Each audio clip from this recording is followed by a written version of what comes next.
I love Tensura. That time I got reincarnated as a slime. The audiobook has had my highest watch time of any other content on YouTube over the last 2 years. And yet, because of that, it's taken me 4 months to even figure out a unique angle to speak about this IP that isn't just pure glaze. I had wanted to defend the Yap Fest of Season 3 because I really enjoy this genre of fantasy and isekai. Trust me, I cooked up at least 3 scripts for this thing. But I need to address the criticisms leveled at Tensura, especially now that Season 4 is currently airing and the internet is suddenly changing its tune. Over the last few months, the fandom was incredibly vocal. People called Season 3 Meeting-sura. They complained that there were absolutely zero stakes. They were furious that the most powerful slime in existence was spending his time sitting at a table discussing festival logistics, paving roads, and laying down plumbing. But now that Season 4 has dropped, launching into an unprecedented 5 cour run, and the fights have finally started breaking out again, the internet is cheering. Fans are saying, finally, Tensura is back to being a normal action anime. The boring stuff is over. If you look at Season 3 as a boring Yap Fest, and Season 4 as a return to mindless action, you have completely missed the point of both. You are judging a fish by its ability to climb a tree. Today, we are going to break down why the Yap sessions were actually the most brilliant parts of the series, and how the recent fights in Season 4 are proof of a geopolitical masterstroke that most anime are too afraid to even attempt. Let's start with the biggest complaint: there are no stakes. Fans argue that because Rimuru is a god-level entity with the ultimate AI in his head, someone who can literally resurrect his dead citizens, there is zero tension. Nothing can permanently hurt him. But here is what the internet gets wrong about stakes. They think stakes only mean a health bar. The stakes in Tensura stopped being about physical survival a long time ago. The true tension in this series is ideological survival. It is incredibly easy to be a bloodthirsty tyrant when you have godlike power. Just look at Overlord. The tension in Tensura rests entirely on Rimuru's desperate struggle to maintain his humanity and his pacifist ideals in a world that constantly begs him to become a monster. When Rimuru cast Megiddo and slaughtered 20,000 humans, the internet cheered. They called it an aura moment. But it wasn't a triumph, it was a tragedy. It was a failure of diplomacy. It was the moment Rimuru was forced to compromise his moral compass. The stakes are his soul, not his life. Which brings us to the obsession with infrastructure and trade. Why did we watch an entire season about building highways, economic zoning, and setting up the Founders Festival? To understand this, you have to look at the psychology of the protagonist.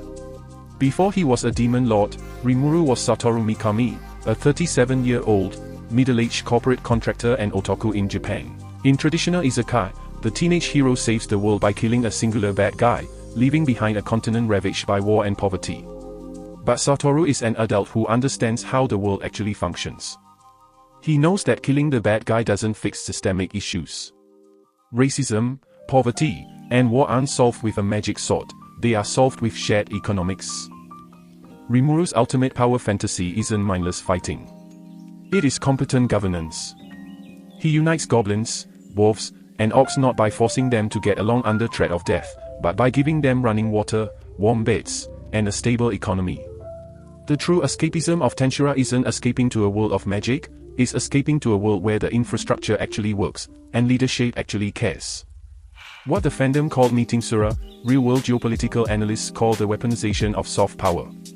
Rimuru wasn't just having meetings, he was executing a terrifyingly effective strategy of economic codependency. If you want a real-world parallel, look at modern Chinese foreign policy. Over the last few decades, through initiatives like the Belt and Road, China hasn't focused on conquering developing nations with military force. Instead, they build their highways, fund their ports, and integrate their telecom systems. They make these nations economically dependent on them. This is exactly what Rimuru did to the Rimuru Tempest Federation and the surrounding human nations in Season 3. He built their roads. He monopolized the export of high-grade healing potions. He standardized their currency. Rimuru doesn't want to destroy his enemies, he wants to monopolize their supply chains so they can't fight him. By integrating hostile nations into Tempest's economy, he created a system where declaring war on the slime means instantly bankrupting your own country. And that brings us to Season 4. Yes, the fights are back. The action has returned. The Rosso family is moving in the shadows, Demon Lord Leon is plotting, and new heroes are awakening. But if you think these fights are just standard shonen throwdowns, look closer. These battles are happening because of the meetings. The shadow war happening right now with the Western nations isn't a random monster of the week conflict, it is a desperate retaliation against Rimuru's economic dominance. The Rosso family isn't just trying to punch Rimuru really hard, they are trying to break his grip on the global economy.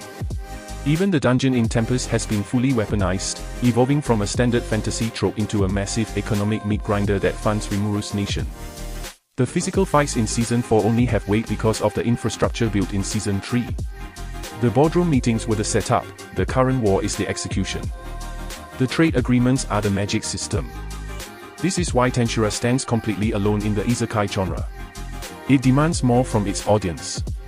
It isn't a turn your brain off battle anime. It is pure, big brain stimulation. It explores the intricate, messy, and fascinating reality of what it actually takes to build and defend a utopian society from scratch. So as we dive deeper into this massive 5-cour run of Season 4, reframe how you watch these episodes. Stop waiting for the next flashy explosion, and start paying attention to the geopolitical chessboard. Once you realize the Yap Fest was actually high-stakes warfare, the entire show transforms into a masterpiece. But I want to hear from you guys.